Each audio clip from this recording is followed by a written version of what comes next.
সরকারকে সহযোগিতার মধ্য দিয়েই তাদের দাবি দেওয়া আদায় করতে চেয়েছে। এটা কি তাদের অপরাধ?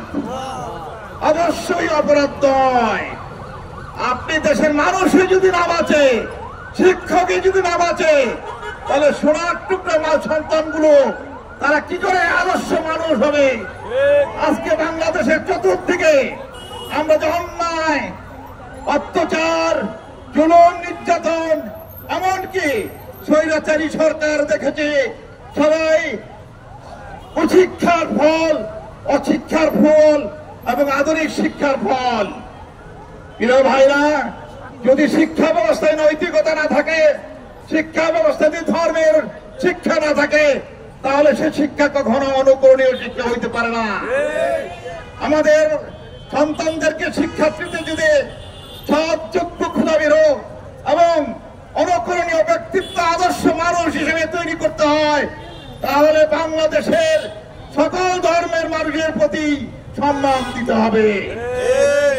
আমরা বলবো না শুধু ইবতেদায়ী মাদ্রাসার শিক্ষকরাই সম্মান পাবে, অন্য ধর্মের শিক্ষকরা পাবে না, সে কথা আমরা বলছি না। কিন্তু বৈষম্যের শিকার করা হচ্ছে।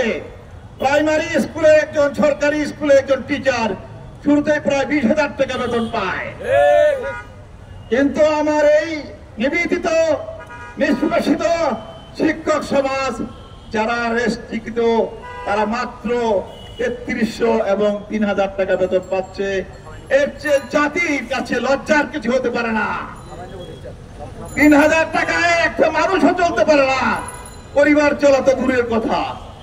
সুতরাং আপনারা আমাদের এই আন্দোলনের ফসল, যারা সরকারে আছেন, তাদের কাছে নিবেদন করতে চাই, তাদের কাছে আবেদন রাখতে চাই, তাদেরকে আশাবাদ ব্যক্ত করতে চাই, বাংলার মানুষ আপনাদের সাথে আছে, কিন্তু ইবতেদায়ী মাদ্রাসার শিক্ষক থেকে নিরাশ করবেন না। তাদেরকে মিনিমাম সুযোগ সুবিধা দিয়ে তাদের কাছে এসে আপনারা ঘোষণা দিন যে আপনাদের এই দাবি আমরা মেনে নিলাম, বাকি দাবি নির্বাচিত সরকারকে মেনে নেওয়ার জন্য আহ্বান জানিয়ে গেলাম। তাহলে শিক্ষকরা খুশি হবে এবং আপনারাও শান্তিতে থাকতে পারবেন।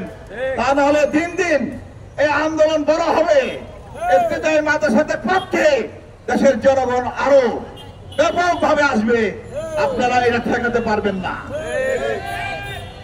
তাই আমাদের বন্ধু হিসেবে বর্তমান সরকারের শিক্ষা উপদেষ্টা সহ প্রধান উপদেষ্টা, আপনি দারিদ্রতা বিমোচনের কথা বলেন, আপনি দরিদ্র মানুষের পক্ষে বলেন, কিন্তু আপনি কি সময় পেলেন না একবার এসে তাদের সামনে কথা বলতে?